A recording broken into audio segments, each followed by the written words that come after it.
that it? Is it on? You have to flip it on. It should light up blue when it, or green when it does. Is that it? Yeah, that's it. You got it, Buford? Yeah, thanks, man.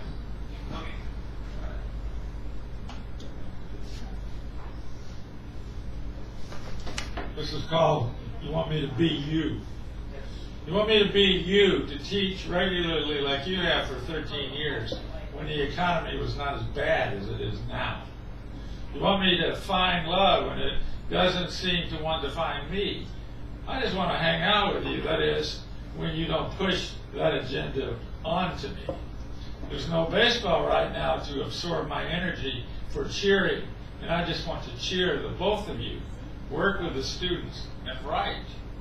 You are either a great deal younger or slightly younger and established, unlike my free spirit soul, which travels all about seeking unattached life while life floats all around, while love, floats all around me. And I approach it carefully, not wishing to be hurt again. My suggestion to both of you is to try to just enjoy me as I try to enjoy life, including my friends with the worrying and over-analyzing hearts. Okay? I was happy how the election came out, and this is a poem about that. This is called Jay-Z and Obama's Peripheral Cabinet.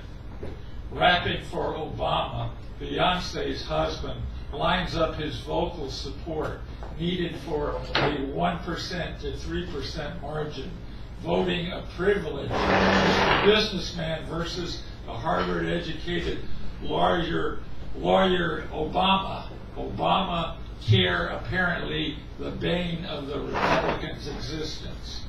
All those debates in CNN, Piers Morgan, Bruce Springsteen co-singing separately with Jay-Z, Kid Rock, the country-singing rapper for the Republicans.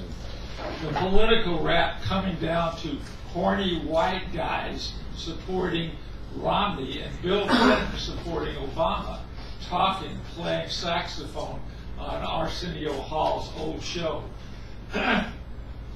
24 hours to go as Piers and his borderline Cockney accent interview low-key McCain, the hot weather senator, Vietnam War hero, and prisoner, saying he thinks the close election is a good indication that the Republicans have a chance. Thank God that didn't happen. Grossly incompetent, McCain calls Obama the commander-in-chief who has won the Nobel Prize for Peace. Everybody is given their say in a free speech country, and the former captured war hero who ran against Obama in 2008 is, of course, no exception. In fact, a fascinating contrast for the battle for peace versus a sniping Republican group. The president of Planned Parenthood says, of course, that Senator Aiken, who says there's no rape, is a Republican supporter of Romney and vice versa. Quote, everything will be answered tomorrow, Morgan states, obviously yet reassuringly. The Republican and Democratic women he's interviewed trying to talk over him and each other as the screen fades to commercial. Fired up, ready to go, Obama religiously chants twice at a recent rally. Yeah, wow. Okay, I'm going to switch to my students. Anybody who doesn't know, I work with special ed students in the San Francisco schools. This is called 10-year-olds.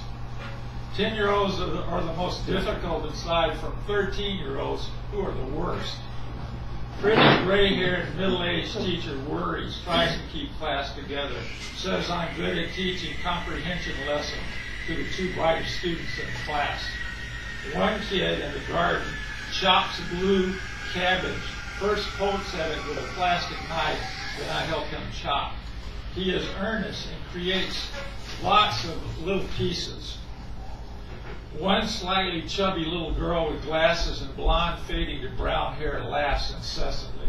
She looks at me square in the face, smiles a little tentatively, gets into trouble when her laugh turn into sadness and the accompanying anger. Older teachers' aide in my age category wrestles with the most autistic, a little girl, tall, silent except for squeals of anxiety. I danced with the same kid yesterday, trying to keep her focused on something.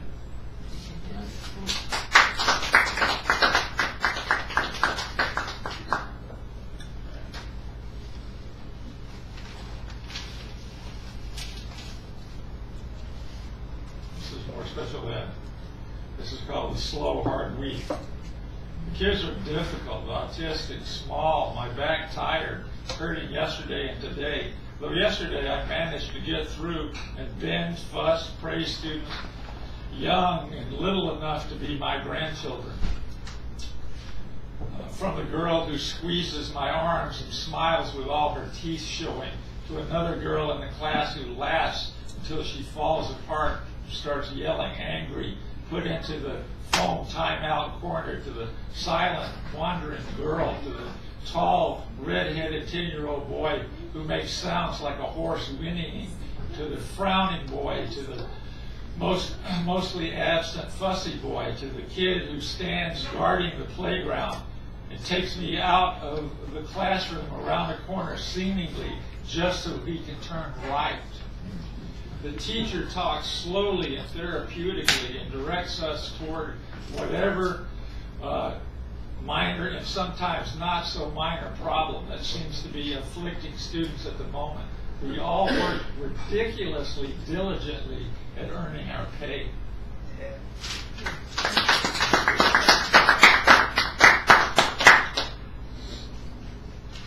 I like this piece. This is called the baseball bar. There were 3 levels of drunkenness at the bar where my friend and I watched one of the World Series games where the Giants 4-0 winners won. This one guy was so drunk and or stoned on other drugs, I fear. But because of the happy people there, he was calmed down and we were able to all enjoy the Giants and their marvelous abilities. There were okay people who were slightly drunk, drunker bordering on obnoxious, and the one guy who was out of the drunkenness closet. My friend who makes friends easily with several people avoided a drunk or two trying to hit on her, ducking arms, trying to bring her nice energy into their drunken lives. She is a one-drink person who doesn't drink at all around my recovering sobriety. The Giants are the world champions of baseball, and I'm glad that they won all these games, but sad that there's no more baseball at all for 4 months, counting spring training, and 6 months until the regular season. I might have to break out and sell baseball cards again. That would be nice, I think. Yeah. Okay.